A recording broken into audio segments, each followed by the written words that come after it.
Hi everyone, welcome back to my top 500 games. We are continuing on from number 157, and that is Crash Team Racing. I never had this game on the PS1. I actually played this game through the PS1 Classics downloads that you could get on the PS3 and PSP. My friend Josh had a few of the Crash kart racing games, but I didn't really. I actually think I may have had a demo of this game back on the PS1. I'm not too sure, but I know for definite that we didn't have the full game. But I played this game, may have been sometime between 2010 and 2012, maybe around that time, I'm not so sure. But it operates in the same sense as you would expect from one of the later Crash Bandicoot games, where you have to go around and get the crystals or get the relics and the cups and whatever, and there was like this hub world that you could go to with different races,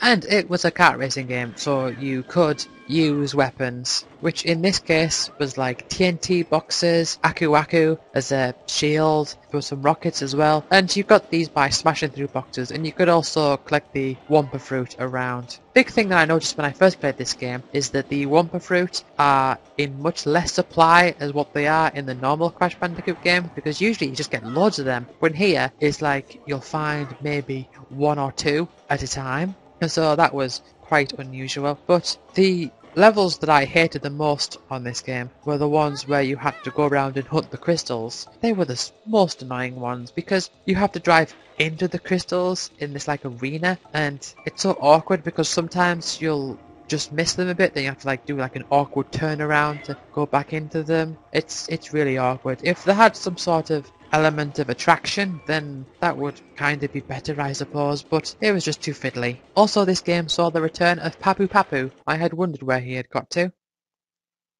Number 156 is Pandemonium. Now, do you remember back when I was talking about Tekken 2 and I was saying that my friend Thomas got a PlayStation and I became jealous and I wanted one myself? Well, one of the games he had was Pandemonium. In fact, that was the game he had that I was the most interested in, because when I went to his house and he showed me Tekken 2, which amazed me, and he also showed me Pandemonium, which also amazed me that you could have these 3D graphic games in your own house, and just like my friend had a PlayStation, I was so excited to be playing a PlayStation at a friend's house and I wanted one. But Pandemonium confused me more than anything because the 2.5D nature of the game, where you press left and right to move left and right as you would usually in a 2D game, but sometimes have the camera swerve around, it really confused me at first, because on the first level there's one part where you go through a waterfall but the camera sort of pans to kind of go behind you, and so I was pressing up, I'm thinking I want to go forwards, why isn't it let me go forwards by pressing up? And it really confused me as to why that would be, but turns out you just have to keep pressing right. There was also this sandy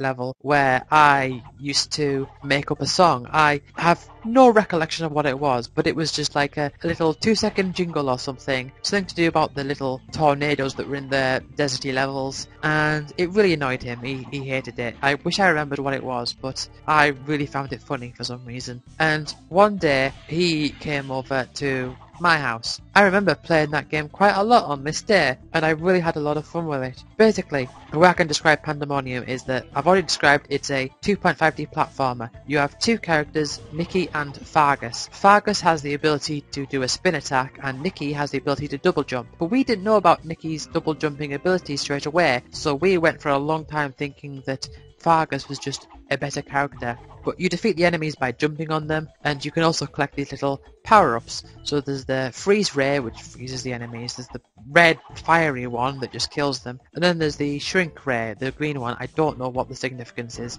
between the difference between those, although with the ice one you could jump on them once you've frozen them. Also, what's different about this game is that you needed 300 of the item, the collectible, to get an extra life, not 100. That was very strange. It's always 100, but in this game it was 300. And also Also, around the different levels you could find, for lack of a better term, heart containers, so you could upgrade your life total. Not life total, health total. I'm thinking in terms of Magic the Gathering. And you would have all these levels laid out in a linear fashion, and there's really no repeated levels. You won't go on one level and then have the next level be the same theme. It could be similar, but you won't have multiple levels of the exact same theme. You also had these gates which could transform you into different animals that would allow you to traverse the terrain in different ways, sometimes for the better, sometimes for the worse. And what was also interesting about the 2.5D nature of the whole thing is that sometimes you could have areas that were set out in a circle, so you would run around in a circle, but maybe you would jump on this ledge which would take you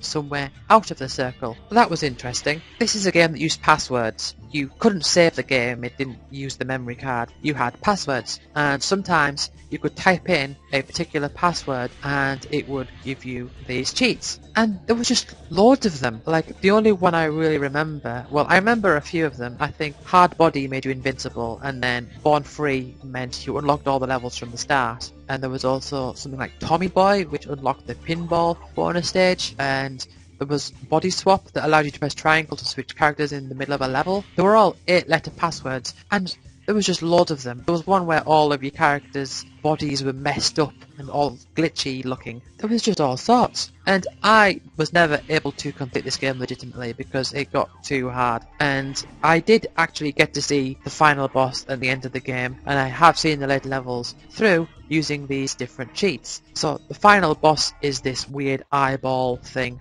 and it has a series of set stages to it. And I remember trying out the different levels. Like the second last level, you've got to run away from this giant electric ball, and also there's one of the bonus stages as well where you've got this thing chasing you and you have to run across this, for lack of a better term, rainbow road. And it was so hard to get to the end because it just seemed to go on for ages, and you'd have all these things that stop you, and you basically had to memorize the whole level. It was really, really hard.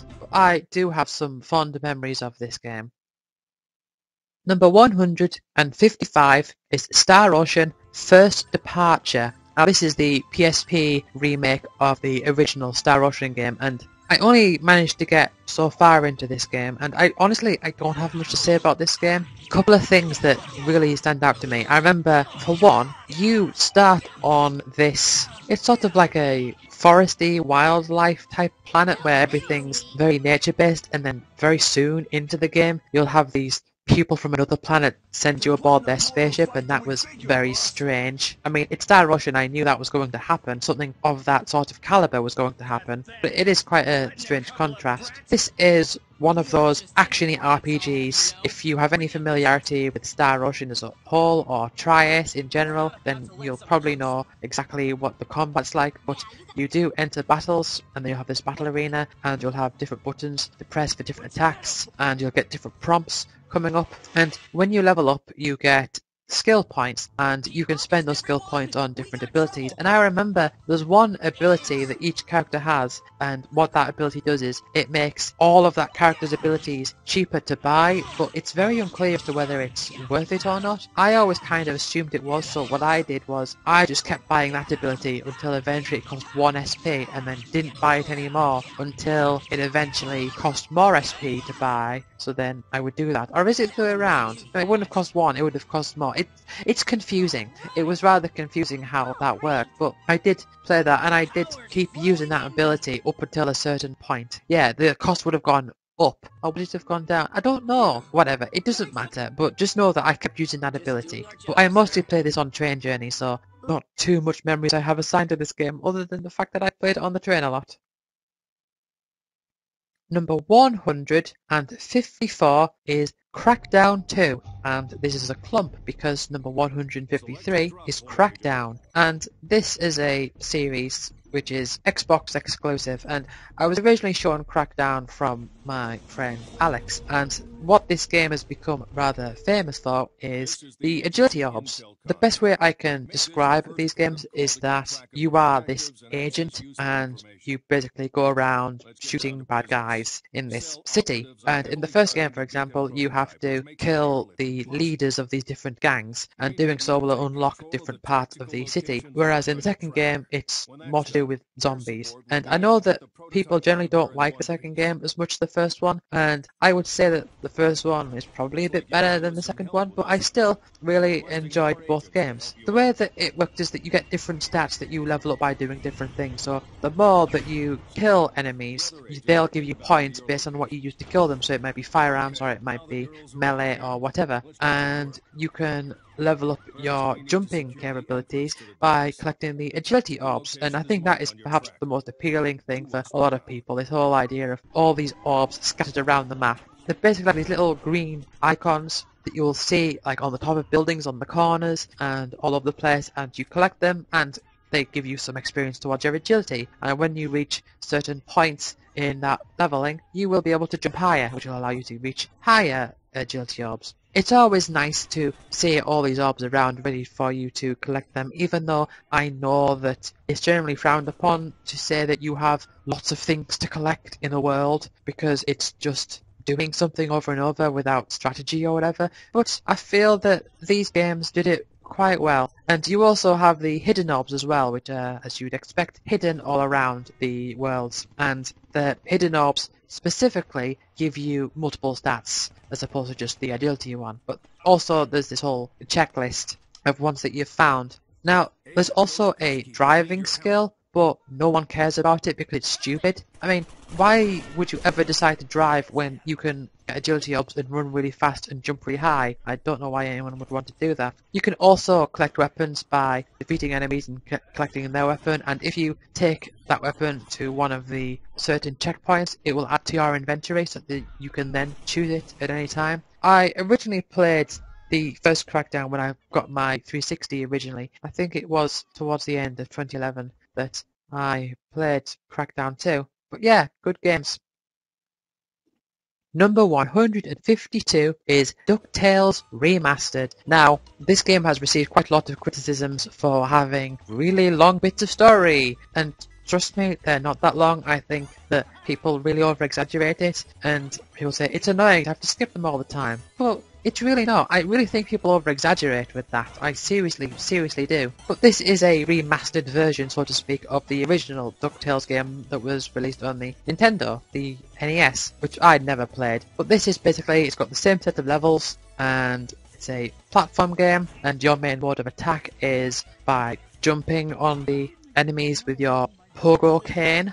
So you'll have to complete all of the levels. In each level you'll also have different health power-ups and stuff, and it's just a generally nice game. You'll also keep the money that you've gotten so that you can spend that on artwork and collectibles, all themed on DuckTales. And it's quite a challenging game. You've got the different difficulty settings. Now, I'm going to go into a little bit of a rant here because this is something that I feel passionate about, and I think people totally miss the mark here, right? People will say, back in the day, games had a lives system so that you could keep paying money into these arcade machines. And yes, there were plenty of games that did that. They purposefully made games hard so that you'd have to keep paying so that you could continue playing. And, well, it's just left over from those times and they should abandon it now. Okay, let me make this clear. A lives system can really make a game a lot better, and this is an example where that is absolutely the case, because you can play on easy mode or normal mode or whatever, and in those modes you will, like, easy mode is something like unlimited lives, and then you've got one which is where running out of lives will restart the level or something like that. But in expert mode, if you can complete expert mode, you will then be able to save it. You can't save the game in expert mode until after you've completed it. And if you run out of lives in expert mode, then you lose. You have to start expert mode again. Now, people can say, oh, they're just making you repeat stuff that you've already done, and ooh, it's false tension.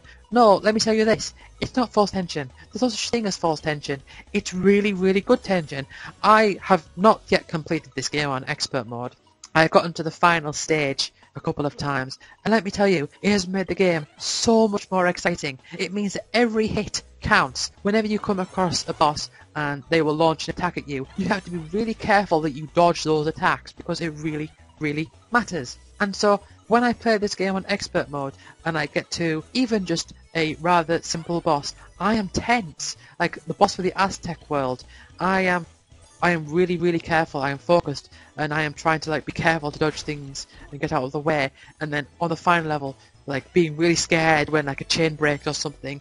It's exciting. It's not false tension. It's not making you just play longer. No, this is why I have a problem with save states. Save states don't represent the game for what it is, and when you have a game with a limited number of lives, it can mean that not only does each hit count or everything really matters, but it also means there can be much more variety in how you go about things. If this game only had easy mode and it only had that mode where you had unlimited lives, right? I don't have to be careful. I would play the game, complete it within an hour, and be done with it. But because it's got an expert mode, and because I can play through and have to suffer through the potential loss of progress of losing all of these lives, I feel excited playing this game. And it's a feeling of excitement that you don't often get, and it makes the game last longer. And don't say it's fake length, because it isn't. It's length that you repeat the game, you learn from your mistakes, you do better each time, or you might do worse, it varies, but you get this feeling of really understanding how well you've done because you really feel the effects of your actions, and we need to have more games like this. Of course, I'm not saying that all games need to have a life system and all games need to be like this where you can't save, that's stupid, but we need more games that do this because it's genuinely exciting, and we need to stop pretending that it isn't. But I am going to end this part here. A really high, good ranty part to end the episode on, I think. And I will see you next time. So, I'll see you all then.